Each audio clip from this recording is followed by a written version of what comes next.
Yan. So, today, ako ay magluluto. It's actually 8:45 p.m. na.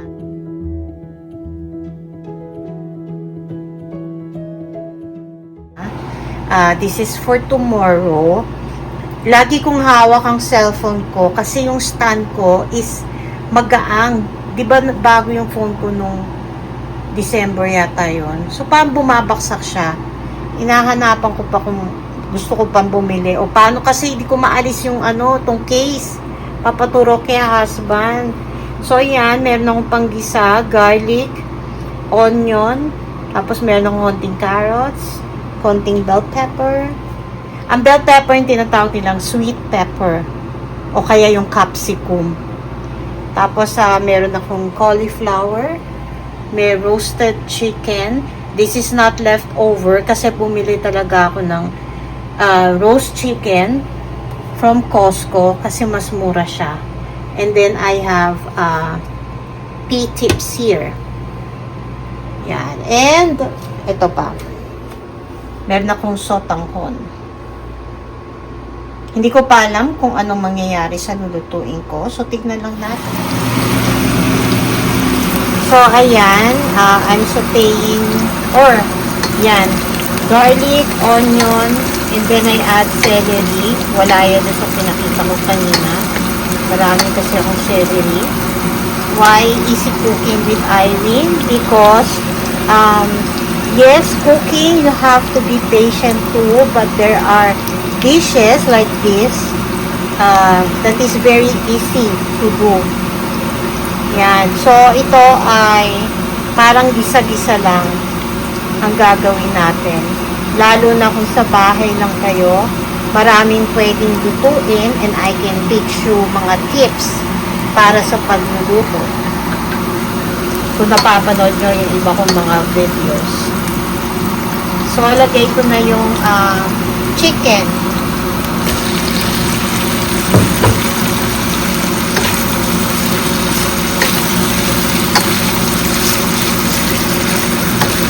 It's up to you if you want to cut up the chicken.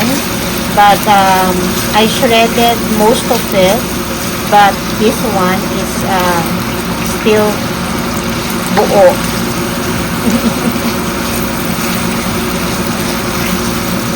I did not add chicken skin except for the wings.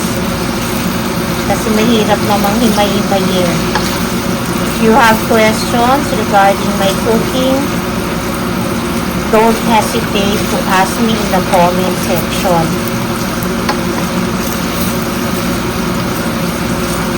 Yes, I've had several years of cooking experience in the Philippines. So that's why I chose to make cooking my YouTube subject. Okay, so what else? So, let's add na the carrots. Ayan, carrots na yun. Tapos, don't forget to season.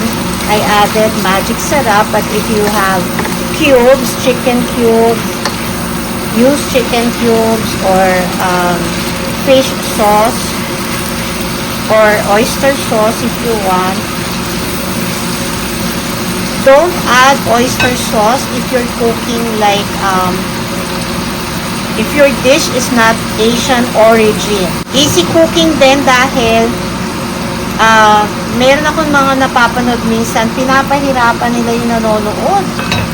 Yung mga tipong mga terms na hindi alam ng yung pambahay lang na luto, yung hindi naman masyadong magluto.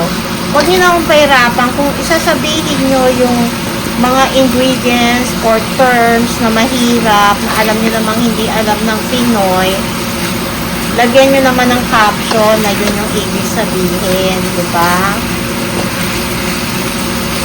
Kaya ako minsan nag-google pa nga ako, ano nga ba ibig sabihin, bakit gano'n? Wag naman pa-feel feeling very important.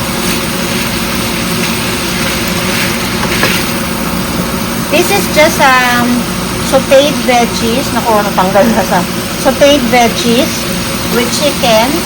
And I will just add a little bit of vermicelli, ha? Pero lagyan ko muna, I'll add water first here. On this side, I just cook the Pinoy champurrado.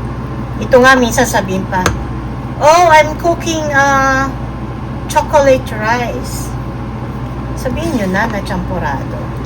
Chocolate rice, o kaya lagyan nyo ng caption. So, minsan, your children doesn't know champurrado, but they will always say chocolate rice. Diba? Gamitin na rin yung Pilipinong mga terms. Okay, so this one, I use Hershey's Cocoa. And, yan, malagkit rice or the glutinous rice. Ayan na, nagbo-boil na siya, oh. After this, pag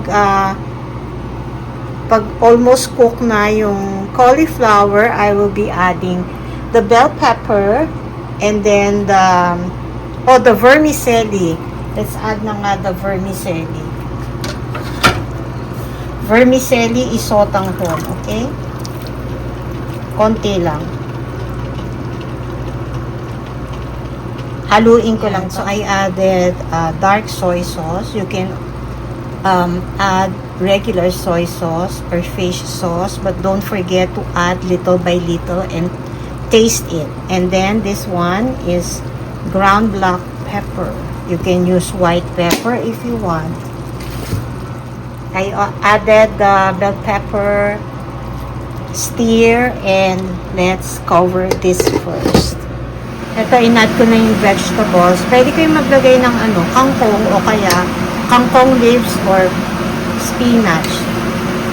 So, halo-halo lang natin. Actually, patay na yan. Pinatay ko na. Kasi mainit yung pan. Madali kasing maluto to. Para hindi yung sobrang kumbaga hindi siya overcook.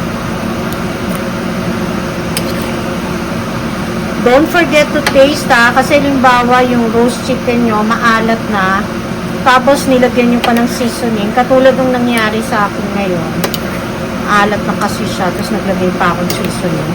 So, nilagyan ko siya ng sugar para lang mawala yung alat. Yun. So, this is it. Ito na to. Ito na ang baon ni Mister at ang aming lunch tomorrow. And thank you for watching. Tanong-tanong lang kayo ha. Salamat sa panonood at suporta. Tinanggal ko pala yung natanggal na yung buto pala. Thank you. Ganong kadumi ang ilong? Ha? Item. Bakit alikabok? Das sarap to. Hello. Welcome to my channel, Easy Cooking with Irene sa Canada. Kami ay may check-up uli. Pero follow up lang yon kasi nagpa-blood test ako. Tapos si husband, ano ba ipapaano mo? Oh, in-x-ray kasi yung kamay niya, parang may tumupong bukol. Yun, so check lang yon. Yung x-ray and blood test ko. Okay, maaraw pero malamig. Kaya ako'y naka-jacket. See you later. Nasa bahay na, dali-dali lang, nagluto. Buti may tinapa ako. Pinrito ko yan. Boneless tinapang bangus. Tapos meron siyang kamatis at sibuyas na may konting patis. And then the rice. Ham sandwich. And share niya daw to. Marami pa siyang flat tops sa work. Tapos, eto na kami sa bahay. So, ito lang yung nabili ko. Bukas kasi baka mag-grocery pa ako. Bumili ako ng mangga. May green uli, which is okay. Dahil gusto ni... Pero na to pahinog na to. Tapos, pero bumili ako ng isang maliit kasi nahinog dahil meron akong salad. I-add ko dyan. Tapos, eto, nakabili na ako ng ampalaya na frozen lang ang binibili ko para sa munggo. Tapos, nakabili ako ng boneless na Bangus belly. Kasi nabili ko nung isang araw is may ano pala, tinik. Ayoko nun. Bumili rin akong noodle fish. Pag ganitong kaliitang noodle fish, gusto ko siya kasi yung ibang noodle fish yung malalaki. Ito maganda pa to pang ano, okoy. 6 plus yan. Tapos nakabila ako ng kaong, dadagdag ko lang dun sa salad. Evap, kasi ubos na yung evap dahil meron pa akong champorado. Tapos may tira pa akong KFC na isa. Ito binili dun sa isang stall ng dun sa loob ng grocery. Suman malagkit daw yan. 5 for $10. Pwede na yan pag nagkikrave ka. Yun lang. Eto pala, binili ko sa Midnapore, yung International Fresh Foods ba yun, na grocery. Asian store yun. Nasubukan ko kasi to kahit white, kasi usually we buy the brown ones and yung free range or free run. So, maganda to, oh. 6 plus lang siya. Malaki ang eggs, although white nga lang, ha. Double yolk po siya. Kaya nagustuhan ko. Dalawa na yung binili ko kasi mura naman. Tinago ko na kasi, pero ito bumili uli ako ng 2 saba. Pang merienda dito sa bahay. Yan. And cheesy. Ito ay kano bang karami to? 440 grams. $10 mahigit to. No choice tayo, syempre.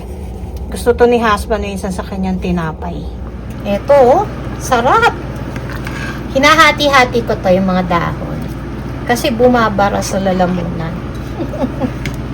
Tapos mahina pang tunaw ko. Kaya ginaganyan ko. Ang nilagay ko dyan ay pork back ribs. Sarap-sarap naman. Na-miss ko to. Medyo matagal akong di nakapagluto ng munggo.